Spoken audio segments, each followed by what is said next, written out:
Graças e paz a todos. E quem vos fala mais uma vez é o irmão Ivan Freitas, juntamente com nosso irmão Rodney Nunes. Amém. Ele tem dado continuidade no tema Jesus, os 3 dias no Ares. Mas nessa introdução queremos abordar um tema muito interessante que irá ajudar vocês a entender um pouco disso aqui, do Hades. Porque isso aqui aconteceu no tempo de Deus, na eternidade. Isso, na eternidade. Então, para você entender isso aqui, nós teremos que dar uma introdução explicando um pouco do tempo de Deus. Isso, e o nosso tempo. O Kairos e o nosso tempo, o Cronos. Isso. E quero agradecer a todos que estão acompanhando nosso canal. Se inscrevam, curtam, compartilhem. Isso. Muito obrigado e vamos dar início. Amém. Vamos lá. Se eu errar, você me corrige com o mestre. Só aqui para aprender.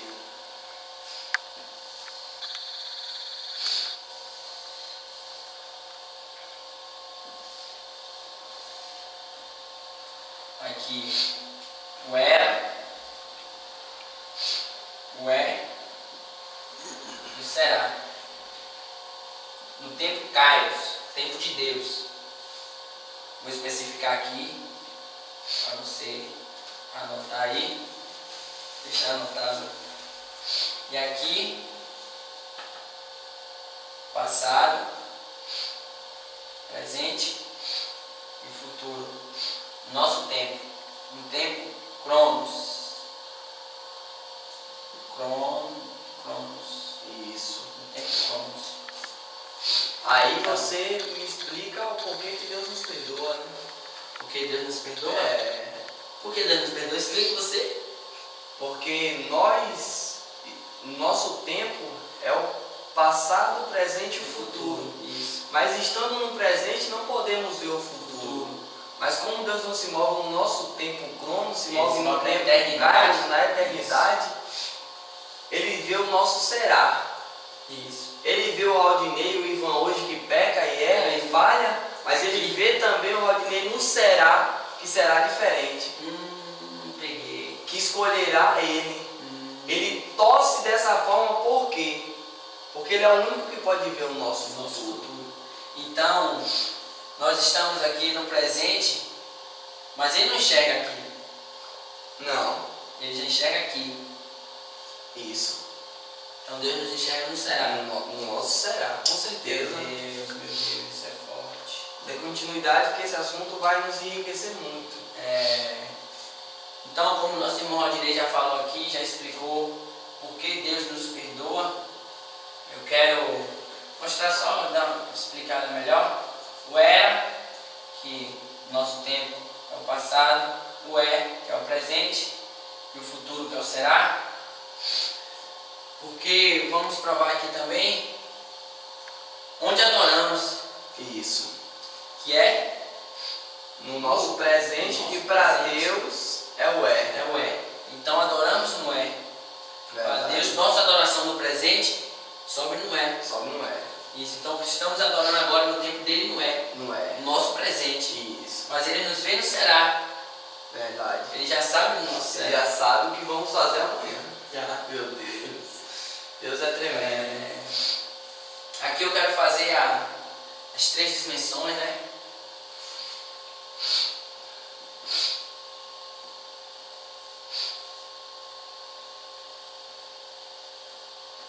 Que vai servir para explicar as 3 fases de Cristo. Isso, no Hades.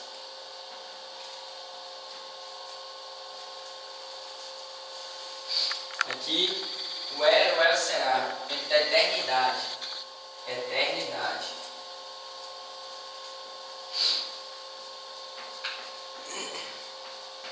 Agora que vamos explicar o porquê Cristo morreu, para onde foi o corpo, a alma e o espírito.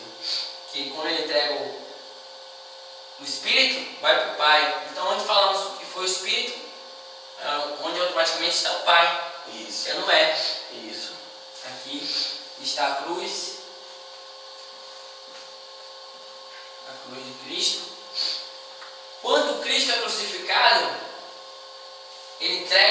Espírito ao Pai. Então, automaticamente entendemos que o Espírito vai para o Pai. Pro é, está o trono de Deus. O trono. É o trono. Aqui tem um erro muito grande que pessoas afirmam que ele desceu em alma e em espírito. Ele não pode ter descido em espírito se ele entrega o Espírito ao Pai. Não pode. Não tem como. Não pode, senão ele estaria indo de contra a sua própria palavra. Isso. E ele não é homem para que minta. Filho do homem para Meu que Deus, minta. que é isso? E aqui, meu irmão, muitos dizem que ele desceu antes de subir. Muitos dizem que ele morre na cruz, desce e toma a chave. E o sacrifício? Ele desce como um primogênito. Isso. E o sacrifício?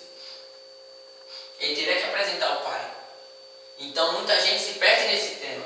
Se perde dizendo que quando ele morre, o Espírito sobe e a alma desce. Desce. Após ele subir com a alma para aqui, para o altar de Deus.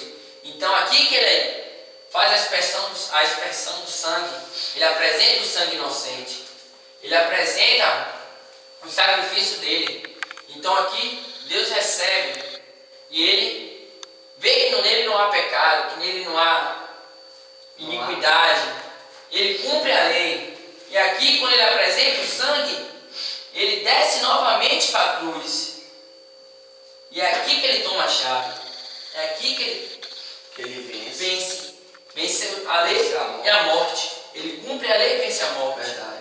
Então ele recebe a vitória na cruz. Isso. Muitos dizem que ele desce para o seio de Abraão, toma a chave e sobe cativo o cativeiro. Lembramos que o seio de Abraão é um lugar, é uma prisão espiritual. Já está fechada. Ninguém pode sair de lá. Não, a chave não. Ele tem que tomar a chave aqui, tomar a chave e descer. Fazer o desenho aqui do seio de Abraão. Vou só dar uma pincelada aqui.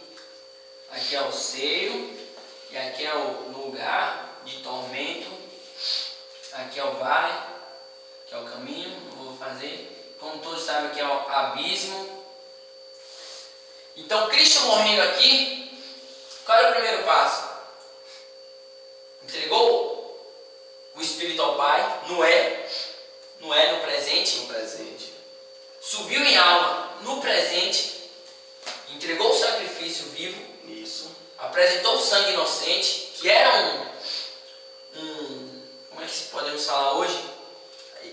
Satanás tinha colocado um preço Um preço que só poderia vencer aquele que tivesse um sangue inocente. Então era uma cláusula que só poderia ser. Era impossível. Isso. Porque Deus não tinha sangue. Não tinha. Ele precisava de um corpo. Precisava de um corpo.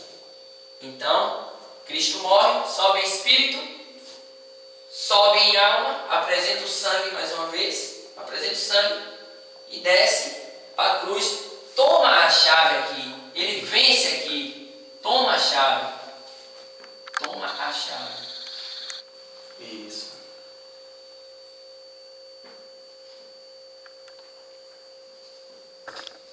O escrito de dívida que era contra nós. Isso. Ele toma a chave, ele vence. É aqui que os demônios vão analisar o corpo dele. Que ele já entregou o sangue inocente. Como os demônios vão analisar, vê não, ele não tem pecado. Ele está puro. Podemos tocar. Não podemos. Aí sim que ele toma a chave. Não. A cláusula dizia que eu poderia tomar a chave. Quem tivesse um sangue inocente poderia tomar a chave da vida e da morte. Me dê que eu vou resgatar meus filhos agora. Isso. Vou tirar aquele lugar provisório que eu fiz. Aquele lugar. Então, ele aí desce, toma a chave, como falei, e aí desce. Primeiro, como falamos no primeiro dia, ele vem aqui, no seio de Abraão, proclamar a vitória. Levar cativos cativeiro. Isso. Entendeu? E é isso aí. Ele vem aqui, proclama a vitória. Aqui estavam os que creram, os que esperavam em Cristo. Aqueles que acreditavam na profecia. Na profecia. Profecia de Isaías. Isso. Então, ele toma, leva o cativo o cativeiro. esse é o porém. Porque tem um texto que nos mostra que ressuscitaram os santos com ele. Sim. Quem eram aqueles santos? Aqueles que morreram crendo que essa promessa se cumpriria. Isso. E que um dia esse Messias morreria e tiraria eles desse lugar. Deste lugar. Isso. Lugar provisório. Isso, lugar provisório. E onde está esse texto? Está em Efésios 4:8. Pelo que subiu ao alto, levou cativo o cativeiro e deu dons aos homens. Ele tomou cativo o cativeiro. Ele subiu com as pessoas que esperaram nele, que creram, que tiveram a promessa, que creram na promessa que ele viria. Amém. E aqui a alma dos que estavam aqui, ele leva.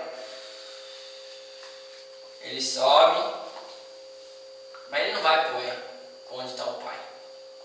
Ele vai para o será. Aqui estão todos que estão aguardando o corpo para ser glorificado. Todas as almas que estão esperando o arrebatamento. Aí que você vai entrar com João. E aí a gente entende que enquanto a igreja não for arrebatada, eles não poderão ter os seus corpos. É por isso que alguns misturam aquela passagem que diz que Cristo virá sobre as nuvens e aqueles que estavam mortos ressuscitarão primeiro. Isso. Porque os seus corpos ressuscitarão primeiro e não nós. Isso aí já é uma passagem à frente do arrebatamento. O arrebatamento da igreja já aconteceu. Já aconteceu. Então, para eu passar a oportunidade para você, ele larga essas almas aqui no Será, onde estão todos em almas, aguardando o corpo para ser glorificado.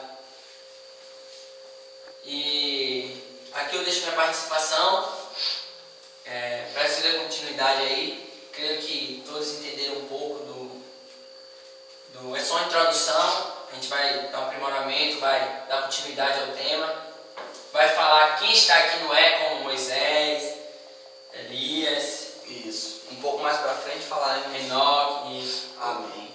Então, encerro minha participação aqui, dou continuidade ao assim. mestre Aldinei. Eu agradeço, vou ficar só aqui, só olhando aqui, aprender um pouco mais, né? Amém. Vamos falar aqui rapidamente, eu não vou entrar muito no profundo como o irmão Ivan entrou, porque nessa subida, aonde ele leva os cativos para o tempo Será, para esperar que o arrebatamento da igreja venha, para que eles possam receber os seus corpos, vir buscar os seus corpos e subir glorificado. Que eu já expliquei que é a passagem que alguns misturam e acham que Cristo virá buscar a igreja dessa forma, mas não. O que é que eu quero dizer aqui? Depois que Cristo faz isso aqui, antes dele subir daqui, ele recebe o seu corpo. E Maria tenta parar ele. Meu Deus! Só que ele diz que ele ainda não foi ao Pai. Meu Deus! Ele ainda não foi ao Pai. Ele não tinha ainda em corpo. Ele ainda não tinha apresentado o seu corpo, que era o maior sacrifício. Tanto que ele deixa o mandamento para quê? Que nós nos apresentemos como sacrifício vivo e irrepreensíveis. Aleluia. Diante de Deus. Aleluia. O seu sangue já tinha sido aspergido, como o Ivan falou. Meu Deus. Mas o seu corpo não, porque o seu corpo foi o holocausto e não o sacrifício. Oh, meu Deus. O corpo dele foi entregue totalmente por nós. O sacrifício foi a sua entrega. Mas o seu corpo foi o holocausto. Meu Deus. Isso é forte. Ele não se dá o sacrifício. Os sacerdotes que exerciam o ofício no tabernáculo, eles podiam tirar algumas partes daquele animal. Eles poderiam tirar. Eles poderiam tirar, um desenho até engraçado, eles poderiam tirar algumas partes desse animal num sacrifício, menos o seu sangue. Meu Deus. Mas no holocausto, todo o seu corpo, tudo tinha que ser queimado. Tudo tinha que ser oferecido, e foi o que Cristo fez. Ele não permitiu que ela tocasse, porque ele tinha que se apresentar totalmente a Deus. Meu Deus, o que é isso? Ele tinha que se apresentar totalmente a Deus. Depois dessa apresentação, ele volta. Depois dessa apresentação, e depois de ter levado o seu de Abraão, ele retorna à terra. Vocês veem que ele come com os discípulos. Ele passa um período na terra. E aqui é onde eu quero entrar com o assunto de João.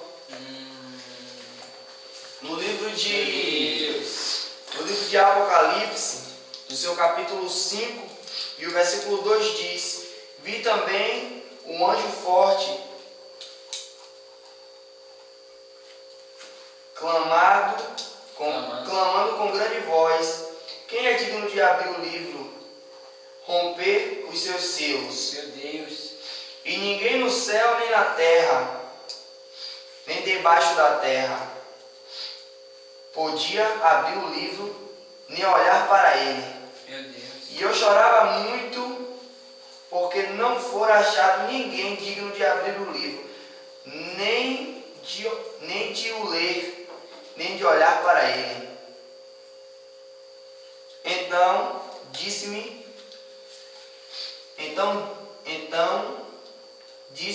um dentre os 24 anciãos: não chores mais, eis que o leão da tribo de Judá, a raiz de Davi, quem venceu para abrir o livro e romper os seus 7 selos. Meu Deus. O versículo 3 diz: e ninguém no céu,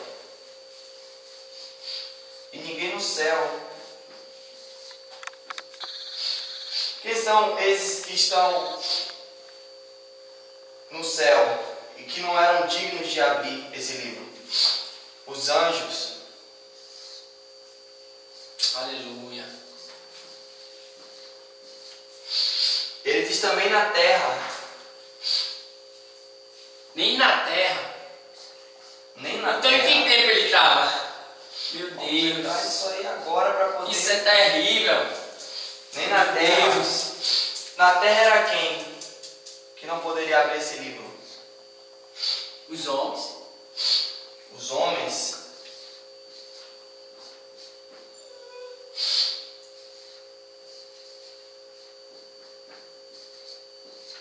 Os homens. Meu Deus. Aí alguns se perguntam por que João chorava se ele estava na dimensão, na eternidade, ele estava no tempo de Deus, no Kairos. Meu Deus. Ele estava nesse tempo. E por que ele chorava? Se já explicamos aqui que na morte de Jesus Cristo na cruz, depois da morte dele na cruz, ele não passou mais a fazer as coisas no nosso tempo, passado, presente e futuro. Mas não era, é e não será. Meu Deus. Como explicar por que João chorava e ninguém era digno de abrir esse livro? Meu Deus. Porque João estava nesse tempo da eternidade. Não. Deus o levou em espírito. Para de graça. Em espírito.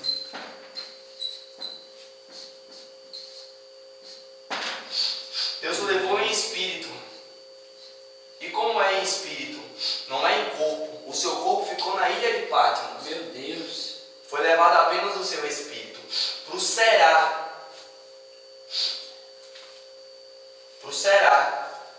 Enquanto Cristo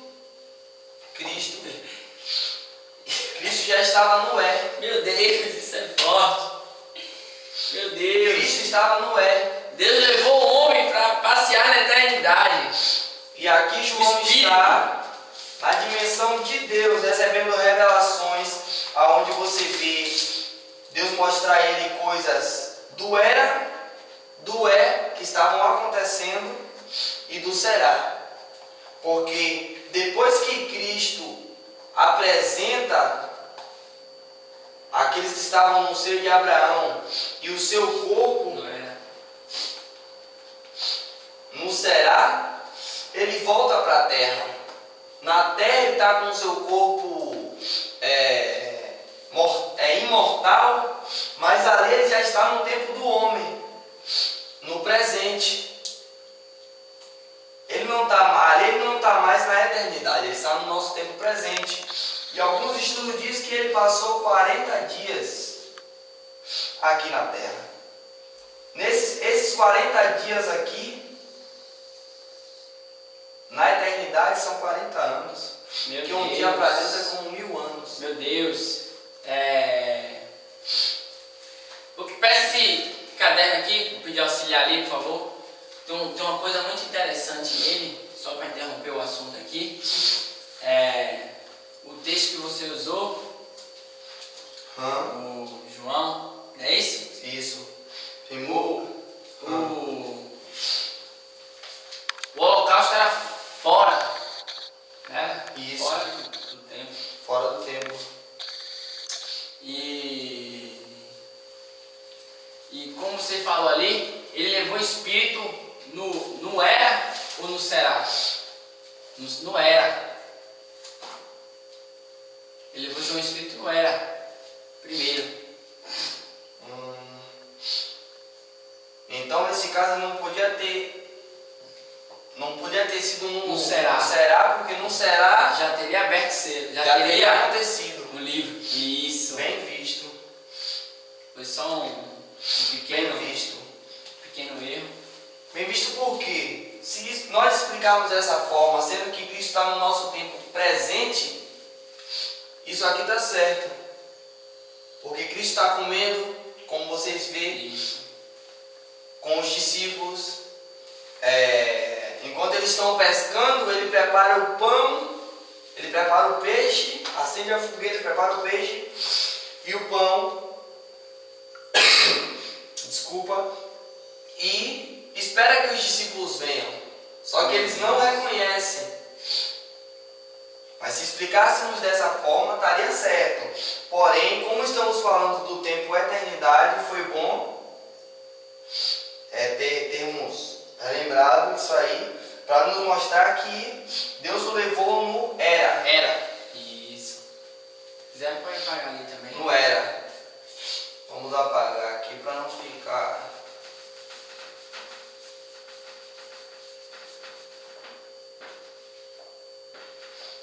Deus o levou no era. Por que no era? Porque no era não teria. Não tinha ninguém digno ainda. No era não tinha ninguém digno. Cristo não tinha morrido, não tinha se sacrificado ainda. E ainda que ele tivesse se sacrificado ainda, não era o tempo na eternidade para ele se apresentar e abrir os seus. Oh, aleluia. No era, João chorava e chorava muito. Porque para ele saiu da terra e quando João sai da terra e é levado para a ilha de Patmos, o Cristo tinha sido morto, tinha sido crucificado. Meu Deus. Então ele não consegue entender como ele disse em uma das suas palavras aos discípulos que ele morreria, mas que ele também ressuscitaria. Ele explica que ele derrubaria o templo e em 3 dias reconstruiria. E os discípulos esperavam essa promessa. E quem mais esperava era João. Porque foi o único que teve essa revelação. Oh, meu Deus. Então imagine como alguém que confiou a sua vida inteira, agora está à frente da vitória e essa vitória não chega. Meu Deus. Você esperou tanto por esse momento acontecer e esse momento não acontece. Só que João não sabia que ele estava no será. Não é? Que ele estava no era. Melhor. Que ele estava no era. mas que um pouco mais à frente ele chegaria no Será. Meu Deus, Deus passeia com ele na eternidade. Deus dá uma passeada com João na eternidade, e aí é o que vamos ver. Que um clama em alta voz e diz: não chores mais, eis aqui o leão da tribo de Judá, a raiz de Davi, que vence para abrir o livro e romper os seus 7 selos. Ou seja, João esperava que ele vencesse. E João chorava porque para João ele não tinha vencido. Meu Deus. O que ele não sabia era que ele estava cumprindo primeiro o que era necessário cumprir, mesmo depois de morto, que era a lei. Meu Deus. Porque para que ele fosse aspergir o sangue, como o sumo sacerdote fazia, uma vez por ano, era para cumprir a lei, porque isso era a lei. Todo ano o sacerdote tinha que oferecer o sangue, para que a ira de Deus não se aplacasse sobre o povo. E agora vemos João chorando não é. porque ele estava no era. Aqui entendemos o tempo de Deus. Deus não se move no nosso tempo limitado. Se Deus se movesse no nosso tempo, ele mataria a gente. Porque quantos de nós erramos hoje? Quantos de nós falhamos hoje? Então, se nós não entendermos o tempo de Deus na sua essência, que é era, é e será, não entenderemos as 3 compartições do Hades. Meu Deus. A região intermediária. Não entenderemos por quê. Quando ele vai no Era, quando ele vai no ser de Abraão, ele vai no Era. Meu Deus. Porque aqui tem os mortos desde Moisés. Desde Moisés. Ele vai no Era, no tempo de Deus. No Era. Meu Deus. Então, quando ele entra no ser de Abraão, que ele vai no Hades, ele vai no tempo de Deus, não no nosso tempo. Não no nosso tempo. Meu Deus. Então, se fôssemos entender isso aqui no nosso tempo, não teria como. Porque aí nesse caso estaremos voltando ao passado. O passado não tem como nos mostrar isso aqui. Meu Deus. Que é a parábola que estamos estudando de Lucas 16, 19. Que no próximo vídeo gravado vamos falar a partir do versículo 24 a seguir. E aqui entendemos a eternidade, o tempo de Deus. Meu Deus. Você sabe agora por que Deus te perdoa, porque Deus não está vendo o teu presente. Aleluia! Meu Deus. Se Deus olhasse dessa forma, com certeza Ele não nos mataria. Por ter poder para nos matar sim, porque foi Ele que deu a vida e só Ele tem poder para tirar. Mas Ele deu o nosso será. Se Ele me olhasse alguns anos atrás, Ele me mataria. Mas Ele sabia que hoje eu estaria aqui. Aleluia! Meu Deus! Talvez se Ele olhasse para Ivan, teria matado até antes de mim. Oh, glória a Deus! Aleluia! Eu creio, eu creio. Teria matado, eu era pecador também, eu creio. Mas Deus Mas Ele nos será, será. será. Quanto amor há em Deus? Nisso tudo aqui se resume o amor de Deus para com o homem. Porque um Deus tão grande que não é eterno. A Bíblia diz que Ele é o Pai da eternidade. Aleluia! Então, muitos dizem que Deus é